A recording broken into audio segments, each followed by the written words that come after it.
اعوذ باللہ من الشیطان الرجیم بسم اللہ الرحمن الرحیم وبک نستعین اما بعد۔ محترم حضرات، یوم عاشورہ زمانۂ جاہلیت میں قریش مکہ کے نزدیک بڑا محترم دن تھا۔ اسی دن خانہ کعبہ پر نیا غلاف ڈالا جاتا تھا اور قریش اس دن روزہ رکھتے تھے۔ قیاس یہ ہے کہ حضرت ابراہیم علیہ السلام کی کچھ روایات اس کے بارے میں ان تک پہنچی ہوں گی۔ رسول اللہ صلی اللہ علیہ وسلم کا دستور تھا کہ قریش ملت ابراہیمی کی نسبت سے جو اچھے کام کرتے تھے ان کاموں میں آپ ان سے اتفاق و اشتراک فرماتے تھے۔ اسی بنا پر حج میں بھی شرکت فرماتے تھے۔ اپنے اس اصول کی بنا پر آپ قریش کے ساتھ عاشورہ کا روزہ بھی رکھتے تھے، لیکن دوسروں کو اس کا حکم نہیں دیتے تھے۔ پھر جب آپ مدینہ طیبہ تشریف لائے اور یہاں یہود کو بھی آپ نے عاشورہ کا روزہ رکھتے دیکھا اور ان کی یہ روایت پہنچی کہ یہ مبارک تاریخی دن ہے جس میں حضرت موسیٰ علیہ السلام اور ان کی قوم کو اللہ تبارک و تعالیٰ نے نجات عطا فرمائی تھی اور فرعون اور اس کے لشکر کو غرقاب کیا تھا، تو آپ صلی اللہ علیہ وسلم نے اس دن کے روزے کا زیادہ اہتمام فرمایا اور مسلمانوں کو بھی عمومی حکم دیا کہ وہ بھی اس دن روزہ رکھا کریں۔ بعض حدیثوں میں ہے کہ آپ نے اس کا ایسا تاکیدی حکم دیا جیسا حکم فرائض اور واجبات کے لیے دیا جاتا ہے۔ چنانچہ بخاری اور مسلم میں رسول اللہ صلی اللہ علیہ وسلم نے یوم عاشورہ کی صبح مدینہ منورہ کے آس پاس کی ان بستیوں میں جن میں انصار رہتے تھے یہ اطلاع بھجوائی کہ جن لوگوں نے ابھی تک کچھ کھایا پیا نہ ہو وہ آج کے دن روزہ رکھیں، اور جنہوں نے کچھ کھا پی لیا وہ بھی دن کے باقی حصے میں کچھ نہ کھائیں بلکہ روزہ داروں کی طرح رہیں۔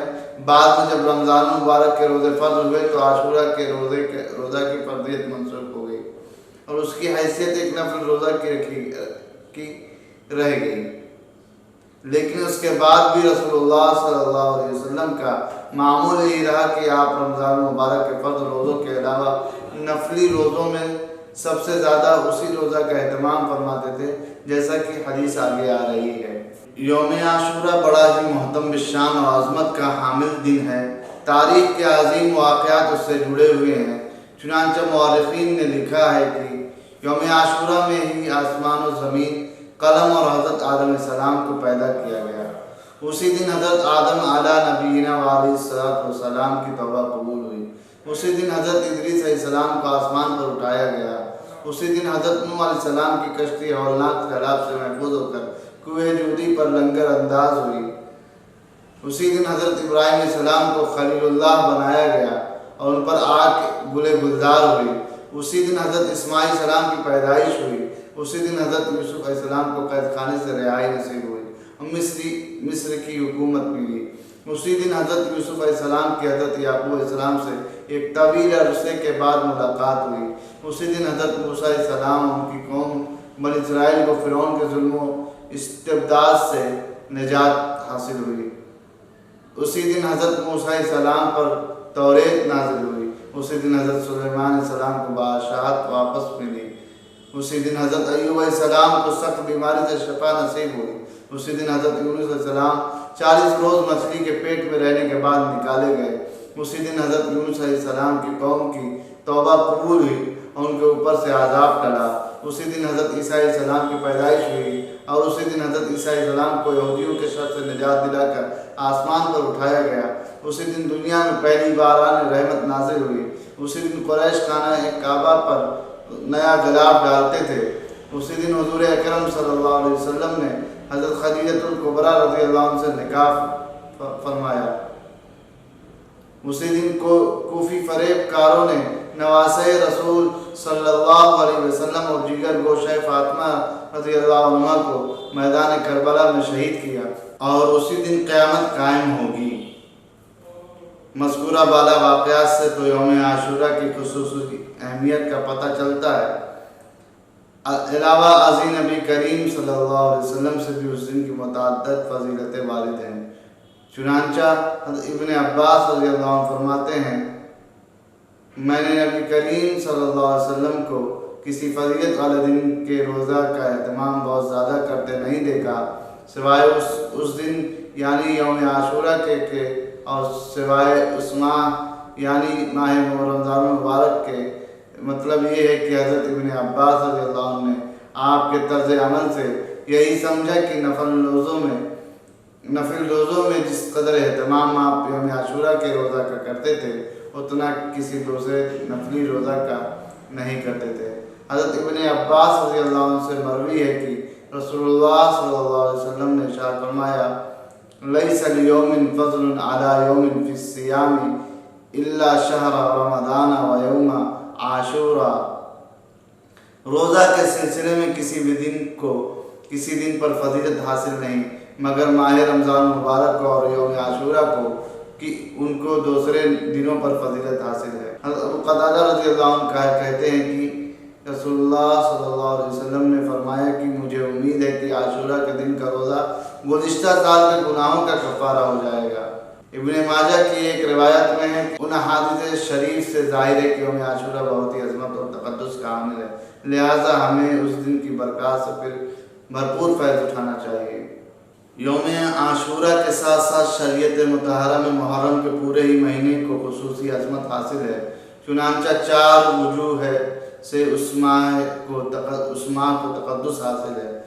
نمبر 1، پہلی وجہ تو یہ ہے کہ احادیث شریفہ میں اس ماہ کی فضیلت وارد ہوئی ہے، چنانچہ حضرت علی رضی اللہ عنہ سے کسی شخص نے سوال کیا کہ ماہ رمضان مبارک کے بعد کون سے مہینہ میں روزے رکھوں، تو حضرت علی رضی اللہ عنہ نے جواب دیا کہ یہ سوال ایک دفعہ ایک شخص نے نبی کریم صلی اللہ علیہ وسلم سے بھی کیا تھا اور میں آپ کے پاس بیٹھا تھا تو آپ نے جواب دیا تھا کہ یعنی ماہ رمضان کے بعد اگر تم کو روزہ رکھنا ہے تو ماہ محرم میں رکھو، کیونکہ وہ اللہ تعالیٰ کی خاص رحمت کا مہینہ ہے، اس میں ایک ایسا دن ہے جس میں اللہ تعالیٰ نے ایک قوم کی توبہ قبول فرمائی اور آئندہ بھی ایک قوم کی توبہ اس دن قبول فرمائے گا۔ نیز حضرت ابو ہریرہ رضی اللہ عنہ سے روایت ہے کہ نبی کریم صلی اللہ علیہ وسلم نے ارشاد فرمایا یعنی ماہ رمضان مبارک کے روزوں کے بعد سب سے افضل روزہ ماہ محرم الحرام کا ہے۔ اسی طرح ابن عباس رضی اللہ عنہ سے روایت ہے کہ نبی کریم صلی اللہ علیہ وسلم نے ارشاد فرمایا یعنی جو شخص محرم کے ایک دن میں روزہ رکھے اور اس کو ہر دن کے روزہ کے بدلہ 30 دن روزہ رکھنے کا ثواب ملے گا۔ مندرجہ بالا احادیث شریفہ سے دوسری وجہ یہ معلوم ہوئی کہ یہ شہر اللہ ہے، یعنی اللہ تعالیٰ کی خاص رحمتوں کا مہینہ ہے، تو اس ماہ کی اضافت اللہ کی طرف کرنے سے اس کی خصوصی عظمت و فضیلت ثابت ہوئی۔ تیسری وجہ یہ ہے کہ یہ مہینہ اشہر حرم ہے، یعنی ان 4 مہینوں میں سے ہے کہ جن کو دوسرے مہینوں پر ایک خاص مقام حاصل ہے۔ وہ 4 مہینے یہ ہیں ذی قعدہ، نمبر 1 ذی قعدہ، نمبر 2 ذی الحجہ، نمبر 3 محرم الحرام، نمبر 4 رجب۔ چوتھی وجہ یہ ہے کہ اسلامی سال کی ابتدا اسی مہینے سے ہے، چنانچہ امام غزالی رحمۃ اللہ علیہ لکھتے ہیں کہ ماہ محرم میں روزوں کی فضیلت کی وجہ یہ ہے کہ اس مہینے سے سال کا آغاز ہوتا ہے، اس لیے اسے نیکیوں سے معمور کرنا چاہیے اور خداوند قدوس سے یہ توقع رکھنی چاہیے کہ وہ ان روزوں کی برکت پورے سال رکھے گا۔ احادیث طیبہ سے یوم عاشورہ میں صرف 2 چیزیں ثابت ہیں۔ نمبر 1 روزہ، جیسا کہ اس سلسلے میں روایات گزر چکی ہیں، لیکن یہ بات یاد رکھنی چاہیے کہ احادیث میں نبی کریم صلی اللہ علیہ وسلم نے کفار و مشرکین کی مشابہت اور یہود و نصارہ کی بود و باش اختیار کرنے سے منع فرمایا ہے۔ اس حکم کے تحت چونکہ تنہا یوم عاشورہ کا روزہ رکھنا یہودیوں کے ساتھ اشتراک اور تشابہ تھا، دوسری طرف اس کو چھوڑ دینا اس کی برکات سے محرومی کا سبب تھا، اس لیے اللہ تعالیٰ کے مقدس پیغمبر صلی اللہ علیہ وسلم نے ہمیں یہ تعلیم دی کہ یوم عاشورہ کے ساتھ ایک دن کا روزہ اور ملا لو۔ بہتر تو یہ ہے کہ 9ویں اور 10ویں تاریخ کا روزہ رکھو، اور اگر کسی وجہ سے 9ویں کا روزہ نہ رکھ سکو تو پھر 10ویں کے ساتھ 11ویں کا روزہ رکھ لو، تاکہ یہودی کی مخالفت ہو جائے اور ان کے ساتھ کسی بھی قسم کا تشابہ نہ رہے۔ جیسا کہ حضرت عبداللہ بن عباس رضی اللہ عنہ سے مروی ہے کہ جب رسول اللہ صلی اللہ علیہ وسلم نے یوم عاشورہ کا روزہ رکھا اور مسلمانوں کو بھی اس کا حکم دیا، بعض صحابہ نے عرض کیا کہ یا رسول اللہ، اس دن کو یہود و نصارہ بڑے دن کی حیثیت سے مناتے ہیں، تو کیا اس میں کوئی ایسی تبدیلی ہو سکتی ہے جس کے بعد یہ اشتراک اور تشابہ والی بات ختم ہو جائے؟ تو آپ صلی اللہ علیہ وسلم نے ارشاد فرمایا جب اگلا سال آئے گا تو ہم نبی کو بھی روزہ رکھیں گے۔ ابن عباس رضی اللہ عنہ بیان فرماتے ہیں کہ اگلا سال آنے سے پہلے ہی رسول اللہ صلی اللہ علیہ وسلم کی وفات ہو گئی۔ بعض فقہاء نے لکھا ہے کہ صرف یوم عاشورہ کا روزہ رکھنا مکروہ ہے، لیکن حضرت علامہ انور شاہ کشمیری رحمۃ اللہ علیہ نے فرمایا ہے کہ عاشورہ کے روزہ کی 3 شکلیں ہیں۔ نمبر 1 9ویں 10ویں اور 11ویں تینوں کا روزہ رکھا جائے تو نمبر 2 9ویں اور 10ویں اور 11ویں کا روزہ رکھا جائے۔ نمبر 3 صرف 10ویں تاریخ کا روزہ رکھا جائے۔ ان میں پہلی شکل سب سے افضل ہے اور دوسری شکل کا درجہ اس سے کم ہے اور تیسری شکل کا درجہ سب سے کم ہے۔ حضرت شاہ صاحب رحمۃ اللہ علیہ نے فرمایا کہ تیسری شکل کا درجہ جو سب سے کم ہے اسی کو فقہاء نے کراہت سے تعبیر کر دیا ہے، ورنہ جس روزہ کو آپ نے رکھا ہو اور آئندہ نبی کا روزہ رکھنے کی صرف تمنا کی ہو اس کو کیسے مکروہ کہا جا سکتا ہے۔ اہل و عیال پر رزق میں فراخی شریعت اسلامیہ نے اس دن کے لیے دوسری تعلیم دی ہے کہ اس دن اپنے اہل و عیال پر کھانے پینے میں وسعت اور فراخی کرنا اچھا ہے، کیونکہ اس عمل کی برکت سے تمام سال اللہ تعالیٰ فراخی رزق کے دروازے کھول دیتا ہے۔ چنانچہ حضرت ابو ہریرہ رضی اللہ عنہ سے روایت ہے کہ رسول اللہ صلی اللہ علیہ وسلم نے ارشاد فرمایا جو شخص عاشورہ کے دن اپنے اہل و عیال پر کھانے پینے کے سلسلے میں فراخی اور وسعت کرے گا تو اللہ تعالیٰ پورے سال اس کے روزے میں وسعت فرمائیں گے۔ اوپر کی تفصیل سے یہ بات معلوم ہوئی کہ ماہ محرم اور یوم عاشورہ بہت ہی بابرکت اور مقدس مہینہ ہے، لہذا ہمیں چاہیے کہ اس باعظمت مہینہ میں زیادہ سے زیادہ عبادات میں مشغول ہو کر خدا تعالیٰ کی خاص رحمت کا اپنے کو مستحق بنائیں۔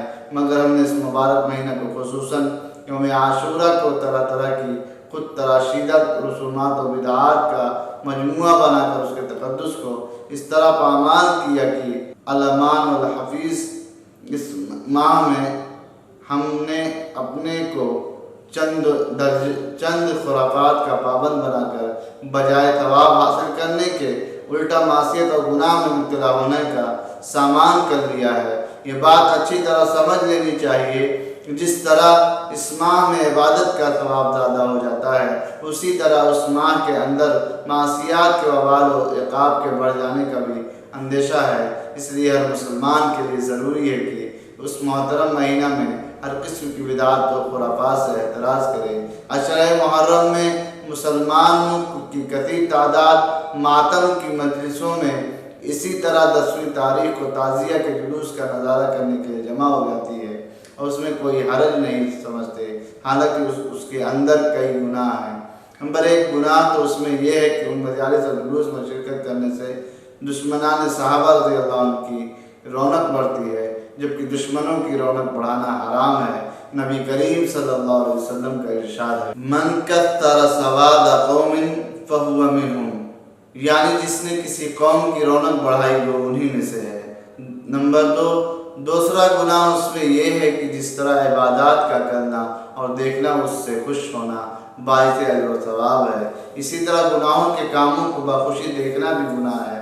ظاہر ہے کہ ماتم کی مجلس میں جانا اور تعزیہ نکالنا یہ سب گناہ کے کام ہیں۔ تیسرا گناہ یہ ہے کہ جہاں اللہ تعالیٰ کی نافرمانی ہوتی ہے وہاں اللہ کا غضب نازل ہوتا ہے، اور ایسی غضب والی جگہ پر جانا بھی گناہ سے خالی نہیں۔ غرض کی ان مجلسوں اور جلوسوں سے بھی اعتراض کرنا لازم ہے۔ یوم عاشورہ کی چھٹی کرنے میں کئی قباحتیں ہیں۔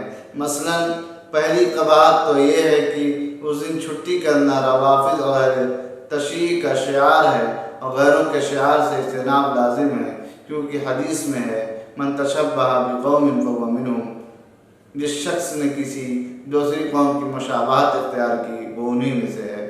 دوسری قباحت یہ ہے کہ اس دن چھٹی کر کے ہم لوگ بیکاری اور بے ہمتی کا مظاہرہ کرتے ہیں، جبکہ اہل تشیع اپنے مذہب کے لیے بے پناہ مشقت اور سخت محنت کا مظاہرہ کرتے ہیں۔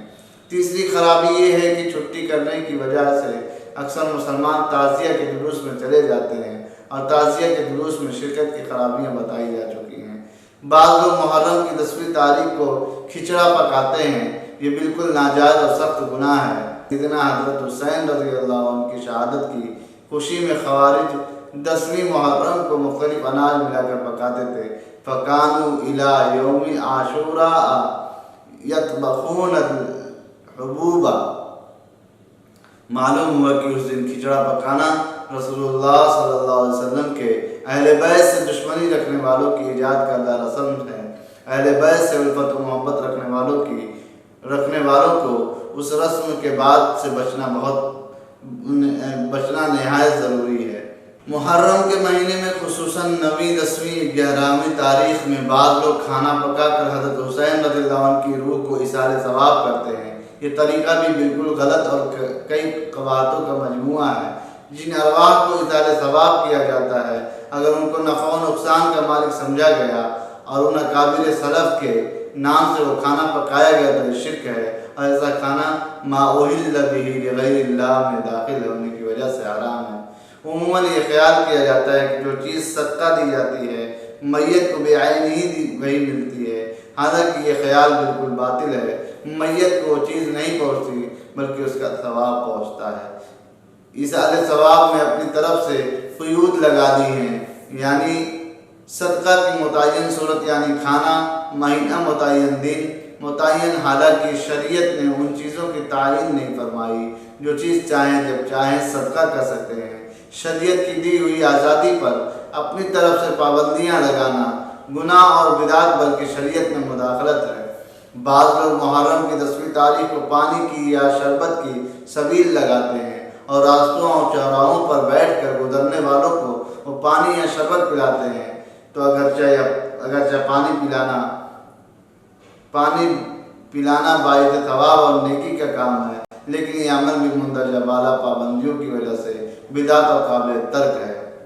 بعض جگہوں پر یہ بھی رواج ہے کہ 10 محرم کو مٹھائی وغیرہ مسجد میں لا کر یا گھر میں ہی تقسیم کر دیتے ہیں۔ یہ امر بھی معصیت اور خلاف شریعت ہے۔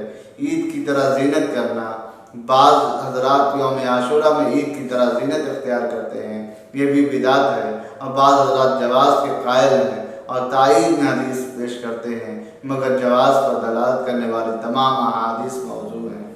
اس سلسلے میں اصل گفتگو یہ ہے کہ یہ مہینہ معظم و محترم ہے یا منحوس ہے۔